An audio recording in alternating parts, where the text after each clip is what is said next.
प्यार भरी धन अंकाजी और फिर से आपके समक्ष सुविचार के साथ पधारे हैं। जरूर सुनिएगा। तो भाव यही बना कि गुरुमत के अनुभव कहते हैं कि अगर नेकी ना कर सको तो किसी को नेकी की प्रेरणा ज़रूर देना, क्योंकि ये भी बहुत बड़ा उपकार है। और हमेशा ऐसे लोगों से बच के रहना जो पहले तो आपको मतलब उनके पास अच्छाई देखने की नज़र ही नहीं होगी, और अगर अच्छाई देख भी ली तो वो वहीं उसे दफन कर देते हैं। क्योंकि ये वही लोग होते हैं जो हाथ में दिया लेकर दूसरों की बुराई ढूंढते रहते हैं, और जब तक उसे उछाल ना सके तब तक पीछे नहीं हटते। ये किसी की बुराई को उछालना ही अपना परम कर्तव्य समझते हैं। ऐसे लोगों से दोस्ती करना आत्महत्या के बराबर है, इसीलिए ऐसे लोगों से हमेशा दूर रहें।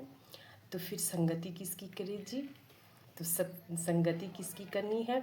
संगति उनकी करनी है जिनके दर्शन से आपको इस प्रभु का एहसास हो, इस निरंकार का एहसास हो, सतगुरु की याद आए और सेवा सिमरन सत्संग के साथ आपका मन जुड़ जाए।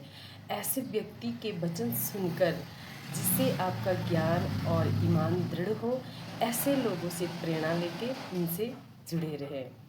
तो ऐसे लोगों की हमेशा संगति करें, क्योंकि ज्ञान के बिना धर्म के कर्म ऐसे होते हैं जैसे मंजिल को मतलब बिना ज्ञान के मंजिल तक चलना होता है, वैसे ही। तो और एक बात और, अगर ज्ञान लेकर जीवन में उसे उतारा नहीं, उसके ऊपर चले नहीं, तो ज्ञान लेकर कोई बड़ा फ़ायदा उसने नहीं किया, क्योंकि वो भी ऐसे ही ठोकरें खाता है जैसे हाथ में दीपक लेकर कोई अंधा चल रहा हो।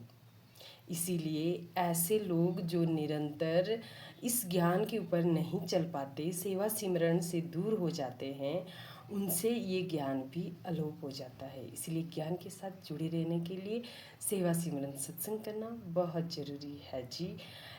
लेकिन क्या करें, हम सत्संग तक पहुंच ही नहीं पाते।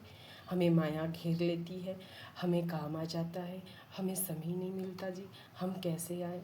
तो भाई ऐसा है, 84 लाख जूनिया अगर इससे बचना है, फिर 84 के चक्कर में नहीं जाना है, तो ये अंतिम सीढ़ी है। मानुष जीवन ये अंतिम पौड़ी है। अगर इसको संभाल लिया, इसमें अगर इस प्रभु निराकार का दर्शन कर लिया, तो ये जीवन का आना सफल हो गया, मुबारक हो गया। इसलिए सतगुरु शरण में आना ही पड़ेगा। मिलते हैं नेक्स्ट वीडियो में, तब तक जुड़े रहिएगा। प्यार भरी धनंका जी।